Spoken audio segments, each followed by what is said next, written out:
নগাঁৱৰ সামগুৰিত সংঘটিত হৈছে এক চুৰিকাণ্ডৰ ঘটনা। সামগুৰি তিনিআলিৰ ধৰ্ম বৰা নামৰ ব্যক্তিজনৰ দোকানত সংঘটিত হৈছে এই চুৰিকাণ্ডৰ ঘটনাটো।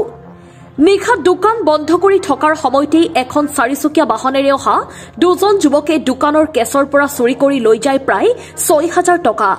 ঘটনা সন্দৰ্ভত ধৰ্ম বৰাই ইতিমধ্যে কাষ চাপিছে আৰক্ষীৰ। জনাইছে এটা গুৰুত্বপূৰ্ণ খবৰ। নগাঁৱৰ সামগুৰিত সংঘটিত হৈছে এক চুৰিকাণ্ডৰ ঘটনা। সামগুৰি তিনিআলিৰ ধৰ্ম বৰা নামৰ ব্যক্তিজনৰ দোকানত সংঘটিত হৈছে চুৰিকাণ্ড। নিশা দোকান বন্ধ কৰি থকাৰ সময়তেই এখন চাৰিচকীয়া বাহনেৰে অহা দুজন যুৱকে দোকানৰ কেছৰ পৰা চুৰি কৰি লৈ যায় প্ৰায় ৬,০০০ টকা। ঘটনা সন্দৰ্ভত ধৰ্ম বৰাই ইতিমধ্যে কাষ চাপিছে আৰক্ষীৰ।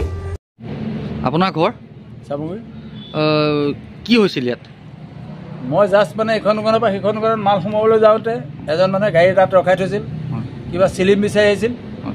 মই বোলো চিলিম ইয়াত নাই নহয়, তাতহে আছে। তাৰপিছত মই কেছটো খুলি চাইছোঁ, কেছৰ ভিতৰত মাল নাই, পইচাখিনি চব লৈ গুচি গ'ল। তাৰপিছত তেখেতৰ মই গিলাচখন ভাঙি দিলোঁ, কিন্তু গাড়ীৰ গিলাচ যে ভাঙিছোঁ তেওঁক মানে কি দুখন বাইক পেলাই থৈ গুচি গৈছে। আপোনাৰ নামটো? মোৰ নাম ধৰ্ম বৰা। এই নম্বৰটো চিনি পায়নে? নম্বৰটো মানে SP লিখা আছে। পুলিচক খবৰ দিছে নাই? পুলিচক মানে কি এতিয়া চামগুৰি থানাৰ পুলিচে মানে ফোন নম্বৰ নাই। নগাঁৱৰ পৰা বিভূতি বৰাৰ ৰিপৰ্ট, সুহানা লাইভ।